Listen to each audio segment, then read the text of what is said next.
Salom, men Dr. Vikram Dua. Men Men nevroxirurg vrach va barcha umurtqa pog'onasi va bosh miya kasalliklarini davolayman. 27 yil ish tajribasiga egaman. Men so'nggi 20 yil davomida nevroxirurglar jamoasining yetakchisi bo'lib ishlayapman. Men 10 mingdan ortiq jarrohliklarni bajarganman. Shuningdek, ko'plab shogirdlarni ham yetishib chiqazganman. Men Hindistonning ko'plab eng yaxshi davlat shifoxonalarida ish faoliyatimni yuritganman. Shuningdek, ko'plab shaxsiy shifoxonalarda ishlab, o'z tajribamni oshirganman. Ish faoliyatim davomida ko'plab MDH davlatlaridagi bemorlarni ko'rganman. Shuningdek, O'zbekistondan ham bemorlar tashrif buyurishgan. 13-14 yildan beri MDH davlatlaridan bemorlarni operatsiya qilaman.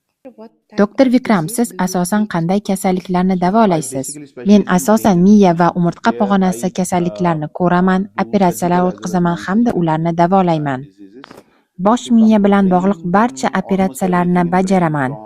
Bosh miya o'simtasi, miyadan qon ketish, funksional nevroxirurgiyaga keladigan bo'lsak, anevrizm, arteriovenöz malformatsiyasi, miyadagi funksional nevroxirurgiyani aytadigan bo'lsak, chuqur miya stimulyatsiyasi, orqa miya stimulyatsiyasi, shuningdek, epilepsiya jarrohliklarini amalga oshiramiz. Shuningdek, hammasini o'z ichiga oladigan nevroxirurgiyaning pediatrik qismi, o'simtalar, gidrosefaliya. Umurtqa pog'onasi haqida aytadigan bo'lsam, biz jarrohlik va jarrohlik bo'lmagan davolanishni amalga oshirish, biz deformatsiya jarrohligini, skolyoz kasalliklari, kifoz kasalliklari, umurtqa pog'onasi o'simtasi, umurtqa pog'onasi travmalarini amalga oshiramiz. Parkinson kasalligida qanday davo chorasini tavsiya qilasiz? Parkinson kasalligini boshida nevrofizioterapia va dori-darmon bilan davolash mumkin va siz taxminan 7 yilcha davolanib yurishingiz mumkin. Dori-darmon hamda fizioterapiya bilan davolanishingiz mumkin.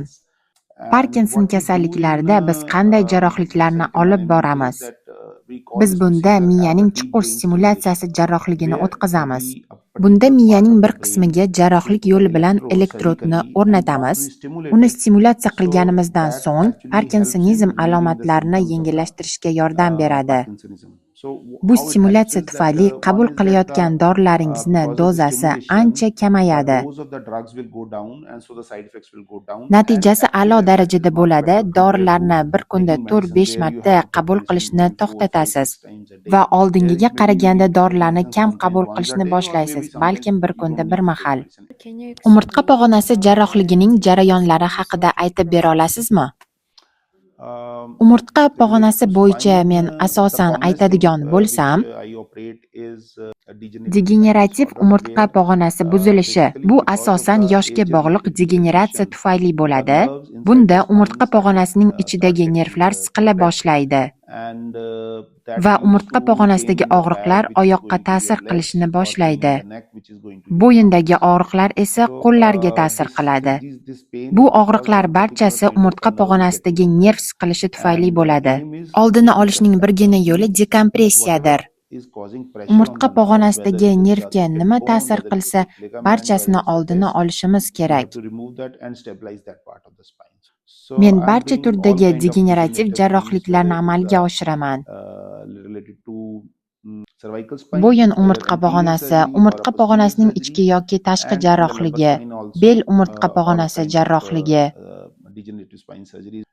shuningdek ochiq va minimal jarrohliklarni ham amalga oshiramiz va bu albatta bemorning xohishiga, ularning istagiga qarab amalga oshiriladi. Biz esa ikkala turdagi jarrohliklarni ham amalga oshira olamiz. Asosan yoshlarda kuzatiladigan muammolardan biri bu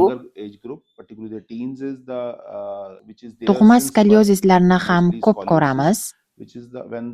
Skolyozis kasalligida umurtqa pog'onasi tekis bo'lmaydi. U yoki o'ng tarafga yoki chap tarafga qayrilgan bo'ladi. Bu ham murakkab jarrohliklardan biri hisoblanadi, lekin biz ko'p marotaba amalga oshirganmiz va har safar yaxshi natijalarga erishganmiz. Bemorlar skolyozis jarrohligidan so'ng tezgina yurishni ham boshlashgan.